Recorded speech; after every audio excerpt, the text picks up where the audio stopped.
Good evening, LMS. This is Miss Function here for tonight's bedtime story. And this bedtime story is actually one of my favorite books that I read to my students last year who are now in third grade on the last day of school. And because this book is so special to me, I want to share it with all of you. And this book is called A Letter to My Teacher.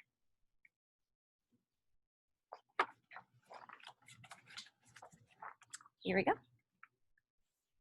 Dear teacher, whenever I had something to tell you, I tugged on your shirt and whispered in your ear. This time, I'm writing a letter. I hope you remember me. I was the one who marched to school that first day, splashing through every puddle I could find.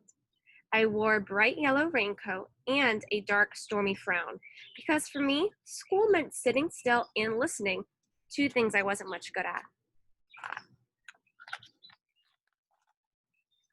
I stood there, orny and dripping, just sure I'd get in trouble.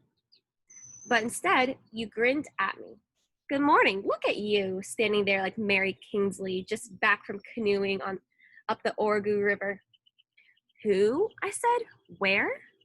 Mary Kingsley, the fearless explorer, you explained. Someday we'll read about her and crocodiles. Now get the mop. Crocodiles? After taking attendance, you made a big announcement. Welcome. This year, we'll be planting the first ever second grade garden. It will be our great experiment. Yay, we get to dig in the mud, I shouted. True, but first we read about plants, you said. We'll use math to measure our plot, and we'll write our garden plan. Reading? Math? Writing? I was better at running and jumping. Next week, we visited the creek behind the school to learn about plants and water. When you were watching, I started to hop the rocks. Right in the middle, I got stuck. Look at me, I'm Mary. What's her name? I hollered, trying to sound brave. Watch out for crocodiles, you called back. Then you rushed to rescue me. On the way back to school, you held my hand and never told anyone how much I was shaking. At fall, I tried hard to sit still. Right before Thanksgiving vacation, you asked who wanted to take the Mouse Brothers home. Me, pick me, I shouted. But while I was busy eating turkey, my cat, Lucy, ate one brother.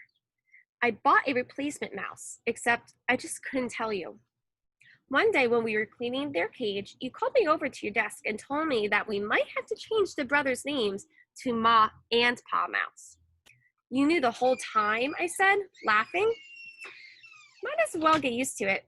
Teachers see everything. When winter came, the reading corner became our secret garden of stories. On Friday afternoons, we all curled up in a heap to listen, just like our new litter of mice. I loved it when he read to us and always begged for more. But I hated being called on to read out loud. I kept tripping over words. Once right before my turn, I yelled, "Raise your hand if you want to go home." Another time I clutched my throat and croaked, "Uh-oh, I lost my voice." Nothing fooled you, though. You called me to your desk and asked, when we make our garden, do you think the seeds will grow right away? No, I said. Everyone knows they need time and sun and water. Well, learning to read takes time too, you said. Now, I think you have a cat. I nodded. Lucy, the one who likes mice. I'd like you to read to Lucy every day, you suggested. It might keep her out of trouble. I giggled. Maybe I'll read her Puss in Boots.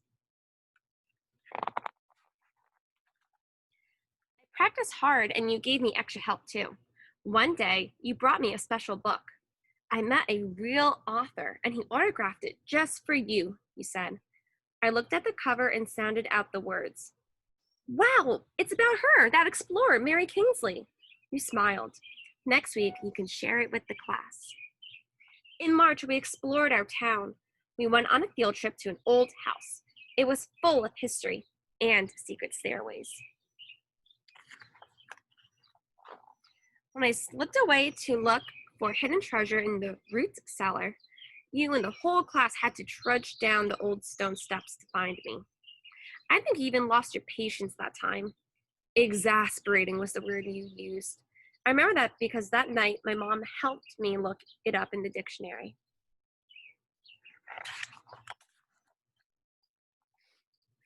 The day you brought in the seeds for us to choose, I tugged on your shirt. Can we plant this kind? The packet says early spring. We can have bright red radishes in just a few weeks. Good reading and great idea, you said. Thanks to the math games we played, measuring our garden patch was easy. At last we turned over our soil and we were ready to plant. I was radish crew chief and read out the instructions all by myself. All spring, we weeded and watered and kept garden journals too. On the Friday before summer vacation, we wrote out invitations to every class to come enjoy the salad we had grown ourselves. Splendid spinach, said the principal. It's because of the worms, I explained. I didn't know how to say thank you. So on the last day, I gave you a present, a memory quilt. I'd measured squares on paper and made the story of our year in each one. The reading corner, worms in our compost, that magnificent mouse family, and best of all, a picture of you and me. He looked at the quilt a long time, then held it up for everyone to see. Thank you. Now I will never forget you all. And the year of the second grade garden. Me either, I promised. And I never had. For a long time now, I've been wanting to write to tell you that even though I didn't always listen, and I know I was exasperating, second grade really was the best year ever. So I guess you won't be too surprised to hear that I still like to stomp through creeks, dig in the garden, and even read out loud to my cat. Most of all, I want to tell you that I'm about to start my first job. And tomorrow morning when I go to work, I'll think about everything you helped me explore and try my best to be like you. Thank you for being my teacher, your student. The end. I hope you all enjoyed the story. Good night, LMS.